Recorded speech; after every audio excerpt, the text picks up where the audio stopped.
Welcome back. You are watching and listening to Breakfast with Pip Thompson and Michael Portillo. Let's take a look at some of the newspaper front pages. The Times leads with the Prime Minister urging people to ban extremist poison. The Guardian leads with the Prime Minister saying that democracy is under threat from extremists.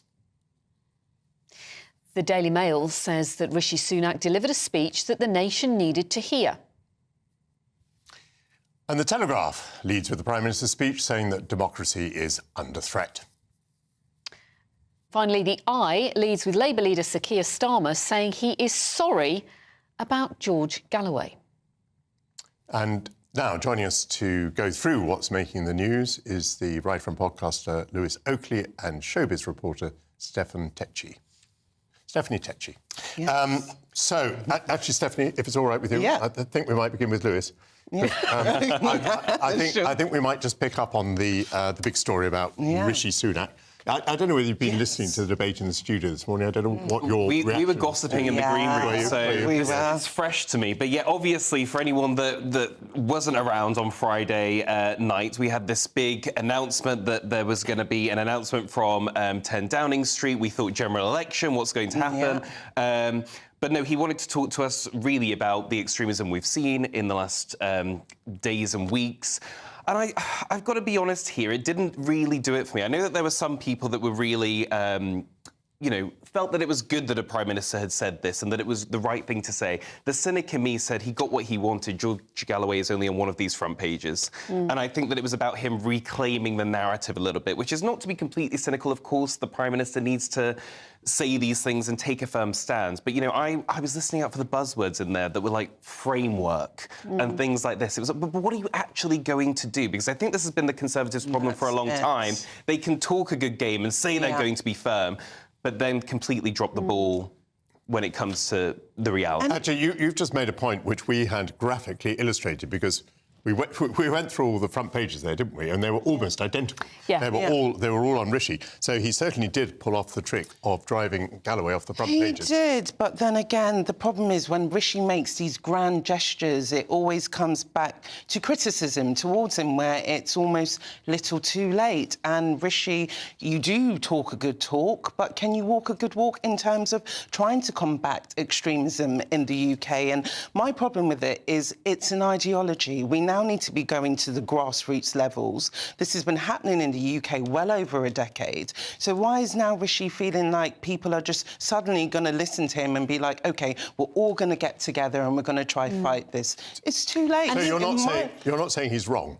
I'm not saying he's wrong, but I'm saying he's little too late, and I don't know if he is the man for the job. I feel like I don't personally have confidence in him, and it feels like he's trailing on the backs of people like Suella Braverman. He's been saying this for weeks, so I feel like he's just trying to do a PR campaign here. It's not something...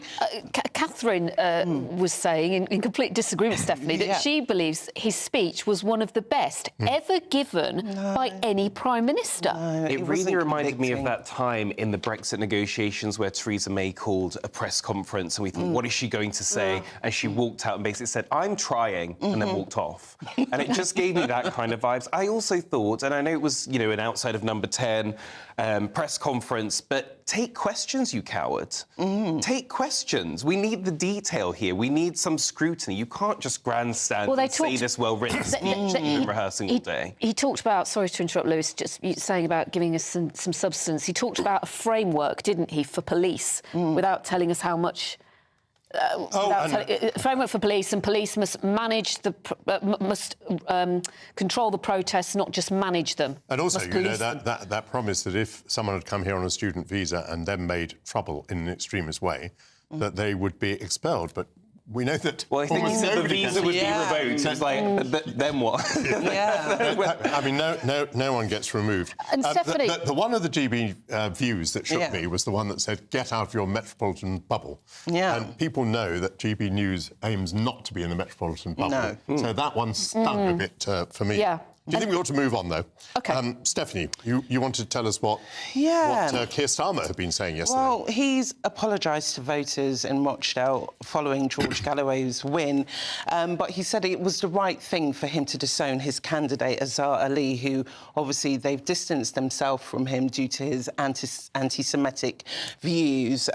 Again, I feel like following the results in Rochdale, it goes to show that voters should not be underestimated. And for Keir Starmer now, he cannot just think that everything's going to go his way. You know, the voters are listening, they are watching, and now he's getting a glimpse of how people are feeling about Gaza and about Israel. Like George Galloway, even though he is receiving criticism, he's did the right thing for Rochdale, clearly. Yeah, it's almost like Labour are trying to suggest that result yesterday was a bit of a blip. Yeah, no. But actually, the ramifications could be massive in terms of the Muslim vote. Definitely. And when it comes to the general election now, I hope Keir Starmer is not resting on his laurels.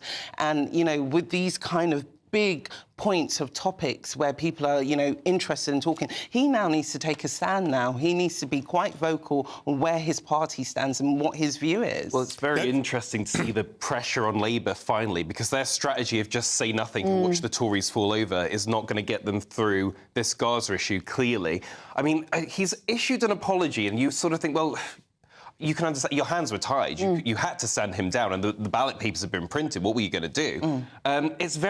It's just very odd now to be having these by-elections with a general election looming. You always want to say to them, don't get too comfortable, keep your shoes on, because you'll be back out campaigning in no time. And it was an interesting point you made yesterday, Michael, I think, where Labour was trying to suggest that we didn't win because we didn't have a candidate, whereas you think that George Galloway would still have been in with a very good shout, even if Labour had I do think that. And I also think, you know, what is Keir Starmer's greatest single claim?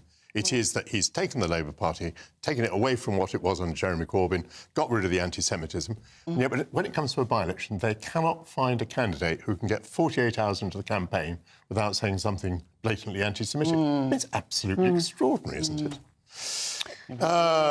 Lewis, should we talk about defence? Yes, defence spending. So Grant Shapps, if anyone doesn't know, we've got a budget coming next week, so that's what everyone in the Metropolitan Elite will be talking about, but hopefully around the country, because it affects us all. But anyway, Grant Shapps is getting in early and has told Jeremy Hunt, look, we've got to raise defence spending by to 2.5%. I believe it's 2.2 currently.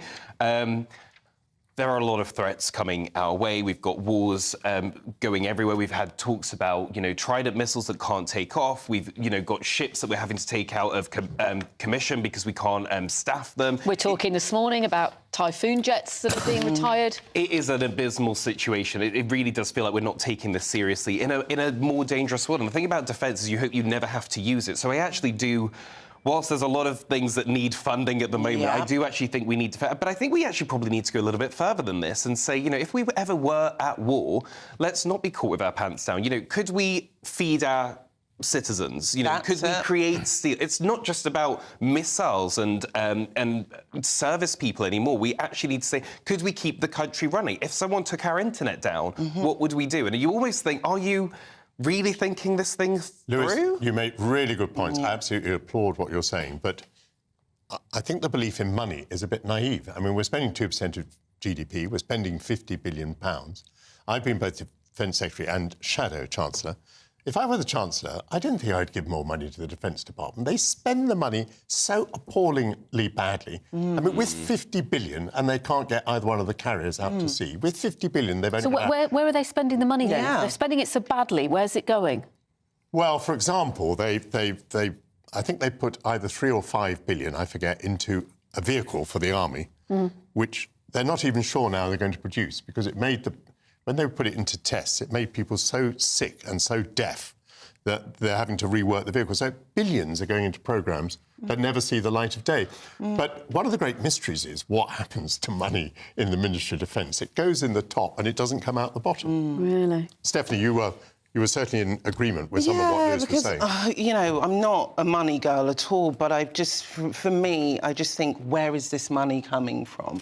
Wasn't it just a few weeks ago it was announced that this country is in a recession? And I just think, what about the everyday man and their lives? I feel like the money should be going back to our society. Like, we're pumping all this money into Ukraine, and for me, the maths doesn't add up to me. You don't see Ukraine as our front line? No. I do. I don't, Michael, because I just think there are people in this country who can't afford to eat, they can't afford to survive. These are the people we should be caring about. Don't get me wrong, my heart breaks for Ukraine, it really does. Don't you think that could potentially have any ramifications on us, though? Well, maybe I'm being maybe I'm being short-sighted, but I just think I live in the UK and I see our problems here at home. So for Ukraine, it's hard for me to connect with it financially, I think. You've said you're not a money girl, but I bet you can help us with the Brit Awards. Of course I can. Am I right in saying Now you're speaking my language. Run us through who's in contention. Well, you know what, I would like to say this year is going to be the year of the woman, Michael, because in 2022, the Brits got rid of gendered categories, and last year we saw the Artist of the Year being dominated by all men, so those were the headlines that were coming out of the Brits. But this year, they've rectified it. 57% of the nominations are now going to women. We're going to see Kylie Minogue tonight. She's going to receive the Global Icon Award. She's had a career of over 30 years, so she'll be performing on stage as well. One singer I think people should look out for tonight is Ray. She's up for a staggering 7 nominations. Quite extraordinary. She's already won Songwriter of the Year. She's been quite vocal about the sexual assault she's faced in the music industry. But there's also other people such as Dua Lipa, who's up for 3 nominations as well. Rolling Stones, I'm hoping they can pick an award today. They're only up for 1, which is for Best Rock Alternative, which will be voted by the viewers at home. So this is their first nomination that they received in over a decade. And are there any good duets happening? I mean, we talk about Kylie there. Yeah. I mean, for me, one of the iconic performances over the year was her and Robbie Williams. Yeah. Which was, gosh, probably over 20 years ago now, when they did Kids together. I wish there was I am excited about the Brits tonight, but I think Kylie will be the headliner of the show. There's Dua Lipa as well, who will be performing, and there's an R&B act called Tate who will also be performing, but they haven't really got the big star-studded names that the Brits used to have. It's a lot of new talent, which is good. And presenting it, Roman Kemp, Maya Jama and Clara Ampho. They're all new presenting lineup for the show. Lewis, do you know as much about Dua Lipa as I do? Probably. I'm really not down with the kids, despite having 3 kids, but they're very young. So my area is more like, you know, Peppa Pig. But I thought it was interesting what you were saying about the gendered roles. So they got rid of the gendered roles. Yes. Everyone kicked off because there weren't enough women in it. Now they've rectified it. Yeah. But surely then they've just gone back to, well, we've got to have sort of 50-ish% men, 50-ish% women, but we just won't call it a male or female category. Well, I won't be surprised tonight if we see a majority of the females winning so they get the right headlines, but no one likes to feel like the token act. And, you know, when Adele won Artist of the Year, I think last year, she was like, I still want to be a female and consider it. Who's that? That is Adele. She is. Speaking of Adele, just like magic, she appeared. Thanks very much, Stephanie. Thanks very much, Lewis. We'll talk to you again later. It is, of course, the weekend. You might have lots of lovely plans. Let's find out what the weather forecaster is doing for them. Here's Alex Burkill.